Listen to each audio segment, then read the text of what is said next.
یہ جنگ جو ہوئی ہے کربلا میں، مارکہ کربلا جو ہوا ہے، یہ یزید اور امام حسین کے درمیان نہیں تھا، بلکہ حسینیت اور یزیدیت کے درمیان تھا۔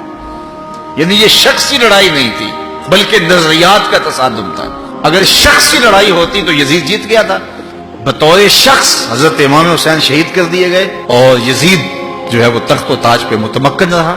تو اگر یہ شخصی لڑائی قرار دیں تو یزید جیت گیا اور امام حسین ہار گئے، یہ شخصی اگر لڑائی قرار دیں۔ اور اگر یہ لڑائی نظریات کی قرار دیں، اور جو حقیقت میں نظریات کی لڑائی ہے، تو یزیدیت ہار گئی اور حسینیت زندہ باد ہو گئی۔ یزیدیت کا جنازہ نکل گیا۔ وہ تخت و تاج جس کے لیے یزید نے اتنا کچھ کیا تھا، اس کے اپنے بیٹے نے اس پہ تخت پہ تھوکا۔ یزید کا بیٹا معاویہ بن یزید جب تخت نشین ہوا ہے تو وہ گھر سے باہر 6 ماہ نہیں نکلا، اس کا جنازہ ہی نکلا۔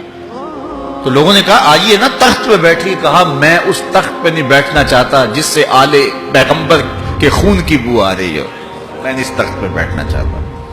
اور پھر اس کا تخت سمٹ گیا، اس کا نام مٹ گیا، کلنج کے مرض سے تڑپتا ہوا مرا اور انتہائی ذلت کی موت مرا، رسوا ہو گیا، اس کا نام بھی باقی نہیں ہے۔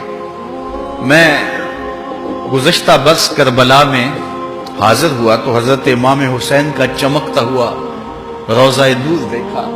وہ لمحے بڑے دردناک تھے جب ہم کربلا میں پہنچے اور رات کا موقع تھا، تو ہمارے ڈرائیور نے کہا کہ یہ نہر فرات ہے، وہ نہر فرات جو چمکتی رہی اور جس کی لہریں اچھلتی رہیں، اور کربلا کا یہ مقدس قافلہ پیاسا رہا۔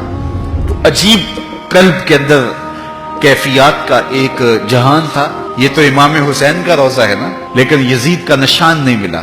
میں نے تاریخ کی کتب میں ڈھونڈا کہ یزید کی قبر کہاں ہے، تو مجھے تاریخ نے بتایا مزبلہ دمشق، دمشق کے اندر کوئی جگہ ہے جہاں لوگ کوڑا پھینکتے ہیں، تو اس کوڑے کے نیچے کہیں یزید کی قبر ہے۔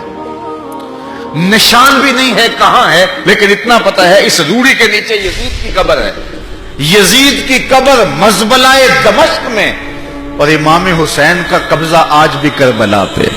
تو یزید کا نام مٹ گیا، اس کا تشخص مٹ گیا، امام حسین کا نام بھی باقی، آپ کا ذکر کی باقی، اور آپ کے تذکروں کی خوشبو بھی باقی۔ تو یہ شخصی لڑائی نہیں تھی۔ میں نے اس دن عرض کیا تھا کہ طلحہ بن عدی بن حاتم نے 30,000 لوگ پشت پہ کھڑے ہونے کی بات کی تھی، لیکن امام نے اس پیشکش کو ٹھکرا دیا تھا، اس لیے کہ آپ حق اور باطل کی راہیں اجالنا چاہتے تھے، اور وہ انہوں نے اجال لی۔ حضرت امام حسین کی شہادت کے بعد بھی یہ جنگیں جاری رہیں۔ مالک اشتر کی قیادت میں مختار سقفی کی فوجیں ابن زیاد کی فوجوں کے مقابلے میں فرات کے کنارے لڑ رہی تھی۔ اللہ تعالیٰ نے فتح دے دی، ابن زیاد نے گھوڑے کو ایڑ لگائی اور میدان چھوڑ کے بھاگ گیا، باقی جو بھی قابو آتا اس کو پکڑ کے قتل کر دیا جاتا۔ خیر یہ لوگوں کی پہنچ سے بہت دور نکل گیا، لیکن اس کا جی گھبرا رہا تھا، پیاس کی شدت تھی، گھوڑا بھی ہانپ رہا تھا۔